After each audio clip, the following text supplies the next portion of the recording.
Hey everybody, Tom Marks with IGN here with Executive Tech Editor Bo Moore. Bo, how you doing? I'm doing well, how are you? Good, and we're going to talk about Google Stadia. It's here, we've been using it. We have a review in progress on IGN.com right now that you can check out from our very own Kevin Lee.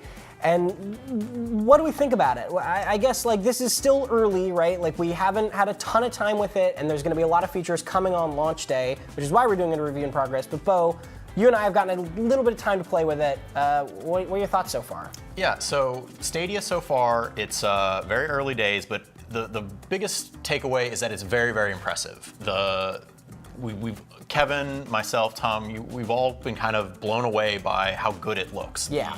The stream quality, the visuals, the 4K, it really, really looks great. And I think impressive is a really good word there because when you look at it, that's the thing to me. The graphical fidelity of it is insane. You look at it, when I had it at home on my TV through a Chromecast Ultra, it didn't look like it was streaming. It looked, you could tell me it was just on a PlayStation 4 and I would completely believe you, right?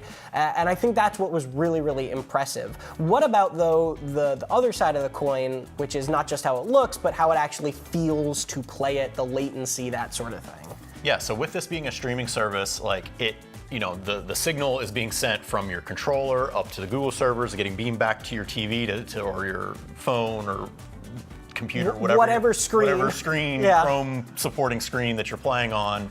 And so the expectation is that, as with previous streaming forays there was NVIDIA's GeForce Now, there's Microsoft xCloud. Even going way back, there was OnLive, I think the first to do it. Yeah, and then there's been a handful of other kind of indie companies that have tried to get into this space. The expectation is that there's going to be a little bit of lag, and there is a little bit, but it is definitely the least lag that we've felt from any of these game streaming type services. And I think an important thing there is that the type of game you play is really going to make or break this a little bit. When I was playing that puzzle game called Kine, there was essentially no lag because you don't really care about that, right? Yeah, it doesn't matter at all. But that differs a little bit if you start getting into things like Destiny 2 or Mortal Kombat. If you're a really, really hardcore player for those games and you're very used to the way they feel, it can be a teeny, teeny, tiny little bit noticeable. Yeah, definitely. I think that when you're playing with a controller, the Stadia controller itself, we'll talk more about this controller specifically in a second, but when you're playing with a controller, just the movements of a controller sort of mask a little bit of the latency, as well as, like you said, depending on the game. Some games like Assassin's Creed, they have very floaty animations or very animation heavy. The movement always feels a little bit floaty, so it's kind of tough to tell if there is really any latency, and it just gets masked in there. But if you're playing something like Destiny 2 or Doom, and especially, so I played a bit with mouse and keyboard, and to me, the mouse and keyboard was, I don't want to say fully unplayable, but it was not the kind of experience that I wanted to be playing with. It was a little too much for you. Yeah, I come from playing exclusively with mouse and keyboard. I can barely play a shooter with a controller anymore at all. Right. And it just didn't feel precise. That little bit of lag was just... It was enough. It was enough to make the shooting hard. Yeah, and for me, I don't think I noticed that much. It didn't bother me to that degree, but it's certainly far less than I ever expected there to be. To me, I think the vast majority of the time, and I think probably for the vast majority of people, it won't be enough to really throw you off. I liken it to something like if you have the wrong settings on your TV, you can probably get more lag than Stadia caused in my experience. Yeah. If you play something like League of Legends or any other online competitive game, you've probably at some point in your life had higher ping than the lag that this will have caused, right? It's not going to be this thing in my eyes where it's catastrophic, but there will be people who are used to a standard who will notice something in that regard. But frankly, those kind of aren't the people who Stadia is for. I guess so, yeah. If you have a powerful gaming PC or, a high-end console, you're probably not in the market for Stadia. But if you don't have one of these machines and you want to just be able to grab your games and maybe pay the monthly fee instead of buying a console or buying a PC, then yeah, Stadia is a great way to get into the game. So the other side of the latency coin, not just button input, but actually hitching, how did it hold up? Was it reliable? What was your experience with that? Yeah, so admittedly, Kevin has a lot more hands-on time with this than I do, but in my time with it, I didn't notice a ton, but I did notice a bit of hitching here and there. I'd be playing fine for a few minutes, and then really it was just like it was buffering almost. It would kind of slow down for a little bit. My inputs would get really, especially noticeably laggy for a little bit, and then it would kind of skip and catch back up, and I would get to where the game would catch up with where I thought I was at least. Yeah, and that was my experience in the IGN office, where occasionally, really not frequently, and again, this is going to depend a lot on your own personal Wi-Fi and your own personal internet, and they do recommend plugging a Chromecast into an Ethernet cable if you can get for a more reliable connection.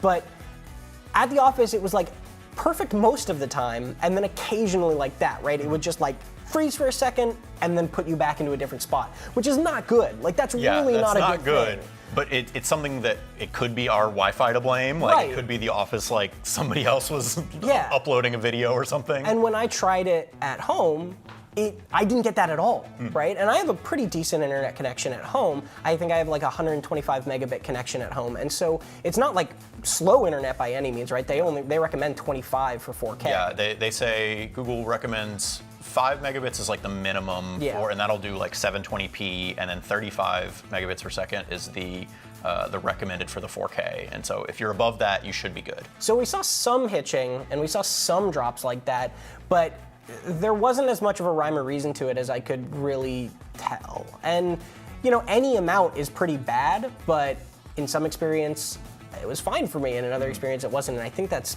again, one of those things where it's just gonna be a little too early to say.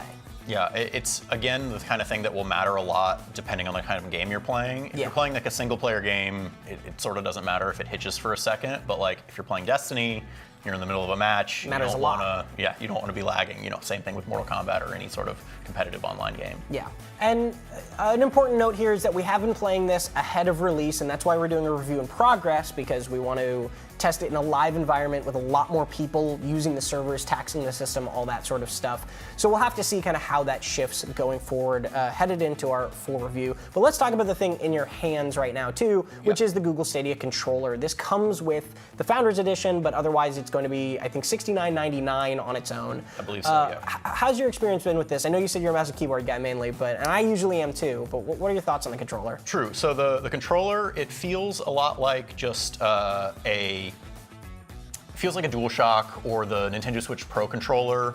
It has the DualShock thumbstick layout. The bumpers and the D-pad feel really good. They have a nice, clicky, just tactile feeling to them. However, and the sticks, they're thumbsticks.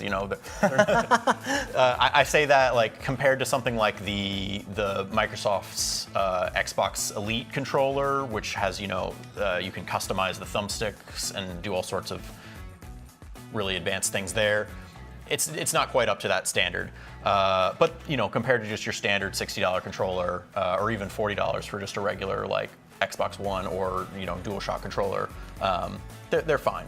The parts that I don't like are the buttons. They feel okay, just kind of nothing special. The face buttons specifically. The face buttons, yeah. But the triggers, they really don't feel great. And that's where I agree too. Kevin, I think, likes the controller less than I do. I actually think it's a really nice, comfy controller, a good weight to it. It feels really good in the hand, that's very true. The one thing I do completely agree on is that the triggers have, they have a little bit of resistance, but not much, and they don't have any sort of click at the bottom of them, and they just sort of feel a little hollow. The rest of the controller I was pretty pleased with, but as Kevin brings up in his review in progress, this is a $70 controller, which it's pretty pricey for something that doesn't do anything like, it doesn't blow you away in any way. I think that probably an Xbox One or a PlayStation 4 controller is just better than it generally for a cheaper price.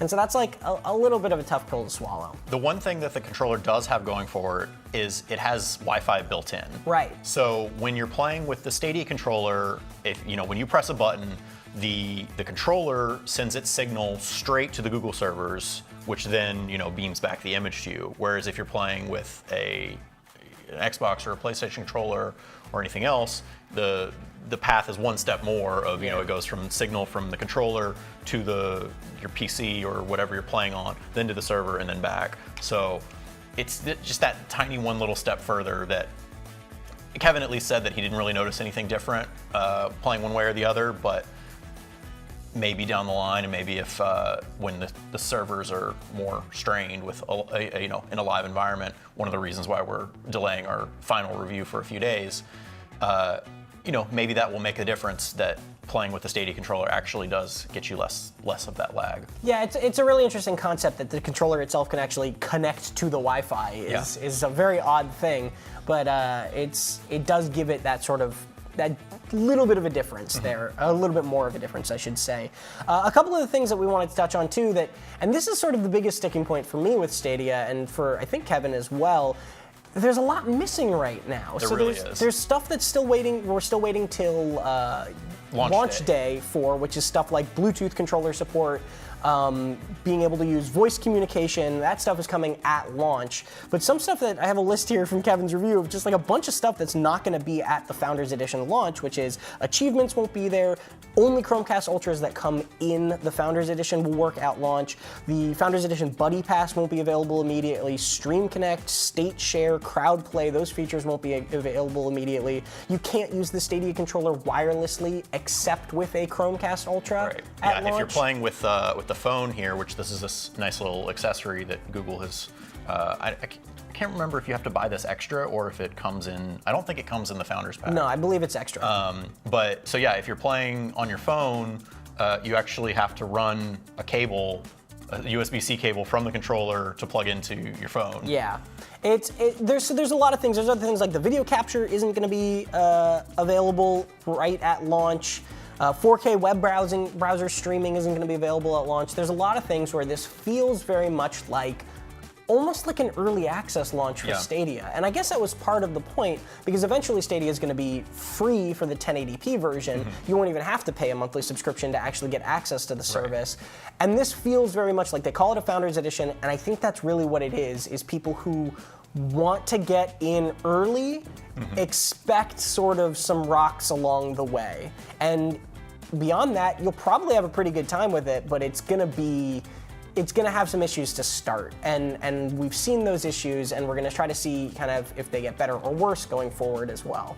All of those things that you listed off that are coming soon, they're doled out from anywhere. It may be a week or so, or things that will be coming in mid-2020. Yeah, so we're really just not sure, and I think that's kind of the thing that Stadia has proved to us, right? Is that conceptually, it can really work, right? Like, it really is, like you said, impressive thing. There's just a lot of questions still unanswered, even after having used it, and I think only time will tell with a lot of that stuff. So for our full Stadia review, be sure to stay tuned right here at IGN.com. We'll have that for you later this week. If you haven't seen it yet, check out Kevin's review in progress right now. And for everything else Stadia, stay right here at IGN.